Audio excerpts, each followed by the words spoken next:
सुप्रभात प्यारे छात्रों। हिंदी की हमारी इस कक्षा में आज हम अपना अधूरा अध्याय क्या निराश हुआ जाए पूरा करने वाले हैं। क्या निराश हुआ जाए हरिप्रसाद द्विवेदी का लेख है और उन्होंने एक सकारात्मक सोच को हमारे अंदर भरने के लिए यह लेख लिखा है। अभी तक हमने जो पढ़ा वो ये था कि चारों तरफ भ्रष्टाचार, अनैतिकता, रिश्वतखोरी, लूट मार, हत्या, डकैती, इस वजह से समाज में एक निराशा का माहौल है और हर व्यक्ति अपने हर रिश्ते पर अविश्वास करता आ रहा है। वह हर एक व्यक्ति को, हर दूसरे व्यक्ति को शक की दृष्टि से, संदेह की दृष्टि से देखता आ रहा है। और उसमें लेखक ने अपनी ही एक घटना बताई थी कि सब तरफ निराशा, रिश्वतखोरी सब होते हुए भी कहीं मानवता बची हुई है, कहीं हमारे नैतिक मूल्य बचे हुए हैं। और अपनी घटना में बताया कि जहां उन्होंने 10 रुपये की जगह 90 रुपये दे दिए थे तो तुरंत टिकट बाबू जो था, टिकट काटने वाला, वो दौड़ता हुआ ट्रेन में आया और ढूंढते ढांढते उनको 90 रुपये वापस लौटा, यह कहकर कि आपने 90 रुपये ज़्यादा दे दिए थे। और चेहरे पर बड़े ही सुकून के भाव उनको नजर आए। उससे आगे मैं पढ़ने जा रही हूँ। आगे का हम लेख उनकी अगली किसी घटना के साथ ख़त्म करेंगे और लेखक की सोच को समझने का प्रयास करेंगे। एक बार मैं बस से यात्रा कर रहा था। मेरे साथ मेरी पत्नी और 3 बच्चे भी थे। बस में कुछ खराबी थी, रुक रुक कर चलती थी। गंतव्य से कोई 8 किलोमीटर पहले ही एक निर्जन सुनसान स्थान में बस ने जवाब दे दिया। रात के कोई 10 बजे होंगे। बस में यात्री घबरा गए। कंडक्टर उतर गया और एक साइकिल लेकर चलता बना। लोगों को संदेह हो गया कि हमें धोखा दिया जा रहा है। बस में बैठे लोगों ने तरह तरह की बातें शुरू कर दी। किसी ने कहा, यहाँ डकैती होती है। 2 दिन पहले इसी तरह एक बस को लूटा गया था। परिवार सहित अकेला मैं ही था। बच्चे पानी पानी चिल्ला रहे थे। पानी का कहीं ठिकाना ना था। ऊपर से आदमियों का डर समा गया था। लेखक अपनी अगली घटना बताते हुए कह रहे हैं कि एक बार वो बस में यात्रा कर रहे थे अपने पत्नी और बच्चों के साथ, और जिस बस में वो बैठे थे वो बस रुक रुक कर चल रही थी। इससे पहले भी हमने एक लेख पढ़ा है, बस की यात्रा। उसमें भी कुछ ऐसा ही बताया गया था कि बस की स्थिति सही नहीं थी और रात्रि में भी वह रुक रुक कर चल रही थी। तो ऐसी ही कोई बस थी जिसमें लेखक बैठ गए थे अपने परिवार के साथ, अपने बच्चों के साथ, पत्नी के साथ। और वो बस जो रुक रुक कर चल रही थी, शाम का माहौल था। और गंतव्य का क्या अर्थ होता है? गंतव्य का अर्थ होता है मंजिल, जहां हमें पहुंचना है। ठीक है ना? यानी जो हमारा निश्चित स्थान है जहां हमें जाना था, वहां से कोई 8 किलोमीटर पहले ही एक निर्जन सुनसान स्थान में बस ने जवाब दे दिया। बस ने जवाब दे दिया का अर्थ क्या है? यानी बस पूरी तरीके से बेकार हो गई, खराब सी हो गई, अब वो आगे नहीं चल रही थी। रात के कोई 10 बज रहे थे और यात्री सारे घबरा गए थे। और उसी वक्त उन लोगों ने देखा कि कंडक्टर उतरा, बस में साइकिल रखी हुई थी, उस साइकिल को उठाई और वो वहाँ बिना किसी से कुछ बोले रवाना हो गया। और कंडक्टर को जाते हुए देखकर, क्योंकि माहौल ऐसा चल रहा है, चारों तरफ अराजकता फैली हुई है, डकैती, हत्याएं, तो ऐसी स्थिति को देखते हुए जहाँ पहले ही लेखक ने कहा कि हर व्यक्ति दूसरे व्यक्ति को संदेह की दृष्टि से देख रहा है, शक की दृष्टि से देख रहा है, तो जब ऐसी स्थिति चारों तरफ है और उस वक्त कंडक्टर अगर वो बिना बोले वहाँ से फटाफट रवाना हो गया, तो निश्चित है कि एक अगर हम भी हों तो यार यही कि यार ये बिना बोले कहाँ गया है, कहीं इन लोगों की कोई प्लानिंग तो नहीं है। तो वो एक संदेह, शक सबके दिमाग में आ गया और स्थिति क्या हो गई कि सब लोग तरह तरह की बातें करने लगे और 2 दिन पहले की घटना को याद करने लगे कि 2 दिन पहले भी इसी तरह से एक बस को कुछ लोगों ने लूटा है। इधर पूरे बस में अपने बीवी बच्चों के साथ सिर्फ लेखक ही थे और उनके बच्चे पानी पानी, क्योंकि ये बस रुक गई है। निर्जन सुनसान, निर्जन का क्या मतलब है? सुनसान इलाका, जहाँ पर निर्जन यानी बिना जन के, बिना लोगों का, ठीक है ना, जहाँ कोई लोग बाग नहीं हो, ऐसे इलाके में बस रुकी हुई है तो निश्चित है कि सुनसान इलाका है तो पानी भी नहीं होगा और बच्चों को प्यास लग रही थी, ठीक है। तो लेखक बहुत परेशान से हो रहे थे और स्थिति बहुत ही भयावह होती जा रही थी। कुछ नौजवानों ने ड्राइवर को पकड़कर मारने पीटने का हिसाब बनाया, ठीक है। कुछ नौजवान का अर्थ आपको समझ में आता है, जो कम उम्र के व्यक्ति थे, युवक जिसको कह सकते हैं। उन्होंने ड्राइवर को पकड़कर मारने पीटने का हिसाब बनाया, यानी उन्होंने प्लानिंग कर ली कि ड्राइवर यहीं है तो उसको हम पकड़कर अच्छा सा मार पीट देते हैं, ठीक है। और जब ड्राइवर को ये पता चला तो उसके चेहरे से हवाइयाँ उड़ने लगी। हाँ, चेहरे से हवाइयाँ उड़ना, ठीक है, मुहावरे के रूप में भी काम में लिया जाता है इसको। चेहरे से हवा यानी रंगत चेंज होना, चेहरे के रंग बदलना, हाव भाव बदल जाना डर के मारे, ठीक है, डर के मारे चेहरे के हाव भाव बदल जाना।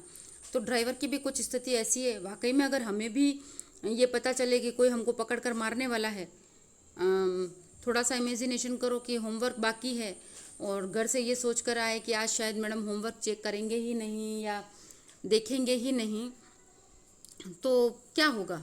वही होगा, अचानक से टीचर होमवर्क चेक करने लग जाता है तो हमारी स्थिति कैसी हो सकती है, ये आप बहुत अच्छे से समझ सकते हो। तो वही स्थिति ड्राइवर की होने लगी, अब पिटाई होने वाली है। फिर और लोगों ने फिर वही किया, उसे पकड़ लिया।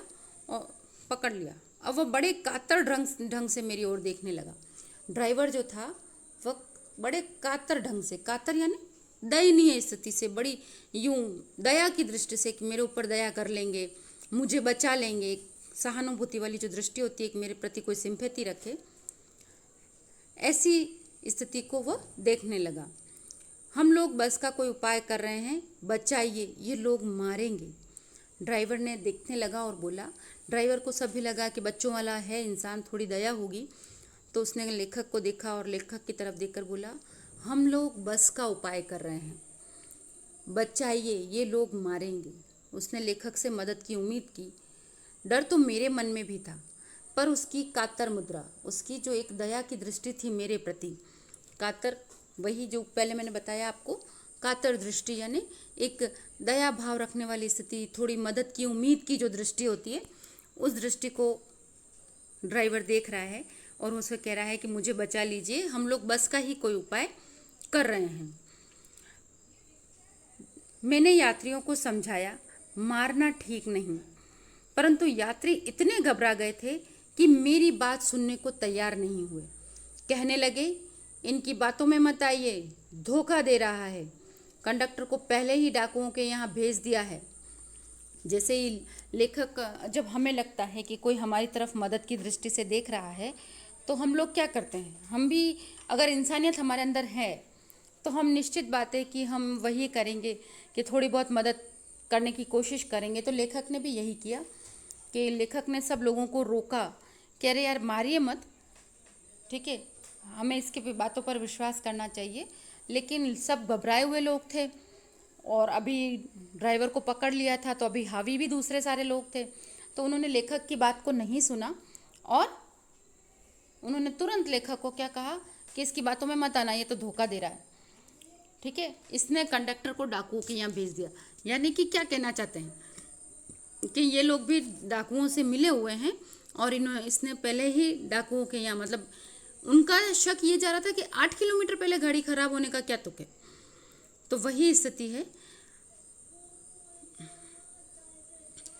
मैं भी बहुत भयभीत था, पर ड्राइवर को किसी तरह मारपीट से बचाया। 1.5-2 घंटे बीत गए। मेरे बच्चे भोजन और पानी के लिए व्याकुल थे।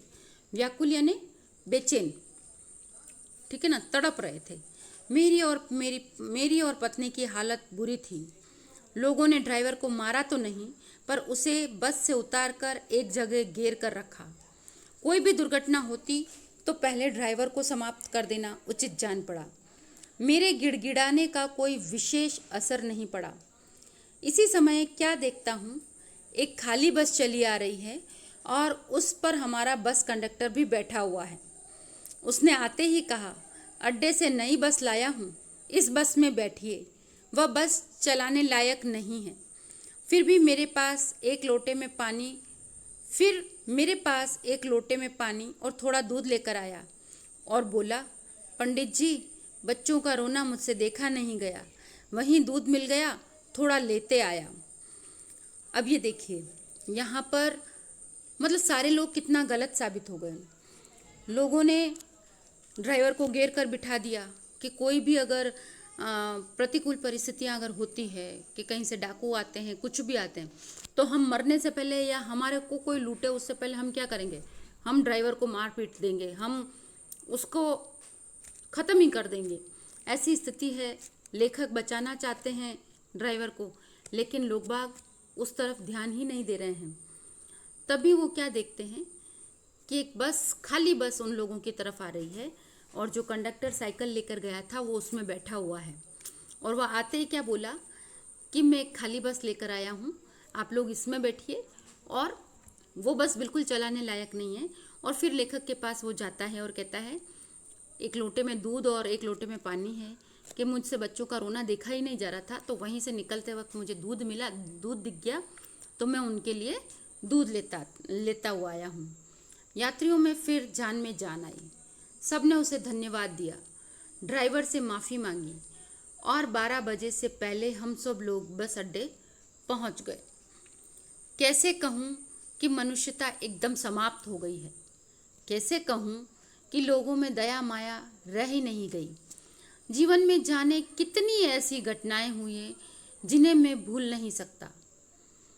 लेखक इस घटना के बाद बताते हैं कि सबने बस ड्राइवर से माफ़ी मांगी है, धन्यवाद दिया है और वो अपने गंतव्य यानी अपने मंजिल पर 12 बजे से पहले पहुंच गए। अब इस घटना के बाद लेखक के प्रश्न फिर खड़े होते हैं हमारे सामने और वह कहते हैं कि मैं कैसे कह दूं कि मनुष्यता एकदम समाप्त हो गई। ठीक है, यानी मानवता खत्म हो गई है, ये मैं कैसे कह दूं।